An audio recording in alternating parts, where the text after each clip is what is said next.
जय श्री राम भक्तों शास्त्र ये कहता है कि ब्रह्मांड का यही एकमात्र ऐसा मंत्र है जिसके सिर्फ एक बार बोलने से भूत भविष्य और वर्तमान का ज्ञान हो जाता है। अर्थात भूत भविष्य वर्तमान साफ साफ दिखाई देने लग जाता है। हम आपको शास्त्र के अनुसार बताते हैं। मनु जी कहते हैं, ब्राह्मण जप यज्ञ करने से ही सिद्धि को प्राप्त होता है, अर्थात मोक्ष प्राप्त करने के योग्य हो जाता है।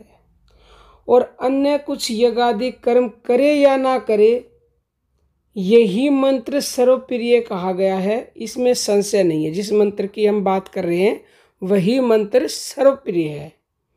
आगे कहते हैं कि अब शरीर के विषय स्थित आकार आदि जो उत्पत्ति है उनको कहता हूँ, जिनके ज्ञान से हमें भूत भविष्य वर्तमान तीनों लोकों का ज्ञान होता है।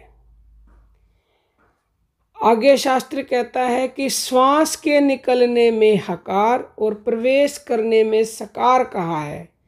हकार शिव रूप है और सकार शक्ति रूप है। शिव सर्वोदय में भगवान शिव जी ने कहा है कि हकार और सकार के भेद बिना स्वर ज्ञान नहीं हो सकता, और स्वर ज्ञान इस संसार का सबसे बड़ा ज्ञान है। जीव यानी कि सोहंग, जिसको जो हंस का उल्टा है, इन दो पदों से ही सर्वदा जय को प्राप्त होता है। ये भगवान शिव ने स्वयं कहा है। तो किस मंत्र को कहा गया है कि इस मंत्र से भूत भविष्य वर्तमान का ज्ञान हो जाता है? वो सोहंग मंत्र है। सोहंग मंत्र का जब आप ध्यान करेंगे, जप करेंगे अपनी आती जाती सांसों के साथ, तो आपको स्वर ज्ञान हो जाएगा पूरा। और जब स्वर ज्ञान हो जाता है तो इस स्वर ज्ञान से ऊपर कुछ भी नहीं है, आपको भूत भविष्य वर्तमान का ज्ञान होने लग जाता है। जिस प्रकार जिसने भी इसको जपा है, देखो महर्षि वाल्मीकि जो कि बहुत बड़े डाकू थे, इतने पाप किए थे, शायद ही आज आपने किए हों किसी इंसान ने, तो उनके सभी पाप धुल गए और उनको भूत भविष्य वर्तमान का ज्ञान हो गया। कहने को ये कहा जाता है कि महर्षि वाल्मीकि ने राम नाम का उल्टा जप किया था, यानी मरा मरा मरा मरा। लेकिन भक्तों ये इशारा मात्र है। कौन सा राम नाम? वो राम नाम का जप किया था जो हम सबके अंदर है। क्योंकि जब महर्षि वाल्मीकि ने ये जप किया था उस समय तो भगवान राम का तो जन्म भी नहीं हुआ था, क्योंकि उन्होंने तो रामायण पहले ही लिख दी थी, तो वो तो उन्होंने पहले ही ज्ञान प्राप्त कर लिया था। तो उन्होंने उस राम का, यानी कि उस सोहंग रूपी राम का जो हम सब के अंदर है, था और रहेगा, जो सृष्टि से पहले भी था, अब भी है और बाद में भी रहेगा, तो वो राम जो निराकार रूप से कण कण में विद्यमान है, उस राम का उन्होंने ध्यान किया, उस राम नाम का उन्होंने जप किया, या फिर अपनी श्वासों का उन्होंने ध्यान किया। राम के साथ नहीं, उन्होंने सोहंग मंत्र के साथ किया, क्योंकि सोहंग उन्होंने हंस का जप किया और उल्टा होके वो सोहंग बन गया। इसीलिए कहा जाता है कि महर्षि वाल्मीकि ने राम नाम का उल्टा जप किया, यानी कि हंस, जो पूरी रामायण है ना, वो भी हंस नाम की गाथा गाई गई है पूरी रामायण में। वो अज्ञानी मनुष्यों को समझाने के लिए राम कहा जाता है, लेकिन जो असल में जो मंत्र है वो सोहंग है, क्योंकि सोहंग मंत्र से ही मुक्ति बताई गई है कि कोटि नाम संसार में ताते मुक्ति ना होए।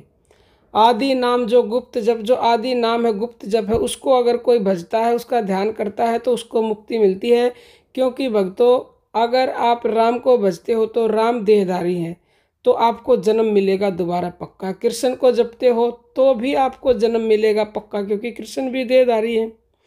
तो कृष्ण भगवान ने भी ये गीता में स्पष्ट कहा है कि जो भूतों को भजोगे तो भूतों को मिलोगे, देवताओं को भजोगे तो देवताओं को प्राप्त होगे, और जो मुझको भजोगे तो मुझको ही प्राप्त होगे। मुझ का मतलब कृष्ण ने उस एक को इशारा किया, इसीलिए भगवान ने अर्जुन को अपना विराट स्वरूप दिखाया था कि मेरे में ही सब कुछ है और मैं ही सब कुछ हूँ, पूरा ब्रह्मांड मुझ में। तो उस एक के लिए सभी संतों ने इशारा किया है।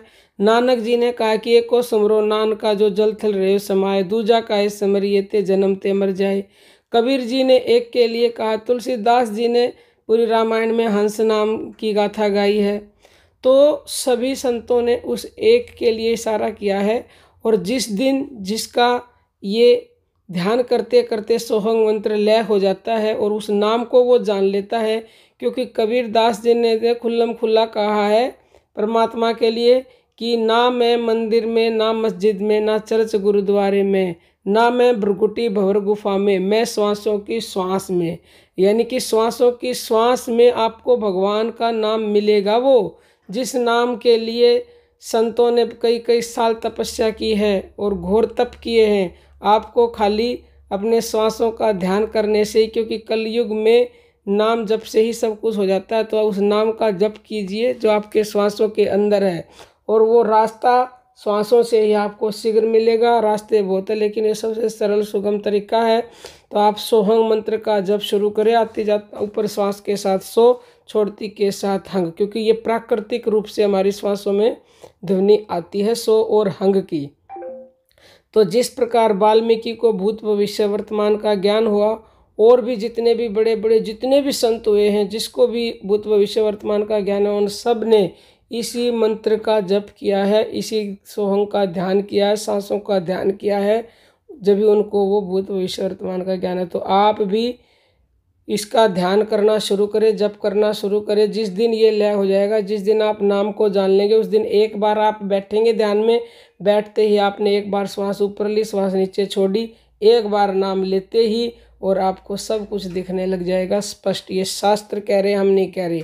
लोग कहते हैं ना कि ऐसा कुछ नहीं, सब होता है, लोगों को ज्ञान ही नहीं है, ये गुप्त ज्ञान है। हम आपको इशारा कर रहे हैं, आप इसको समझें, जानें और अपने जीवन में उतारें। अब हम अपनी वाणी को विराम देते हैं।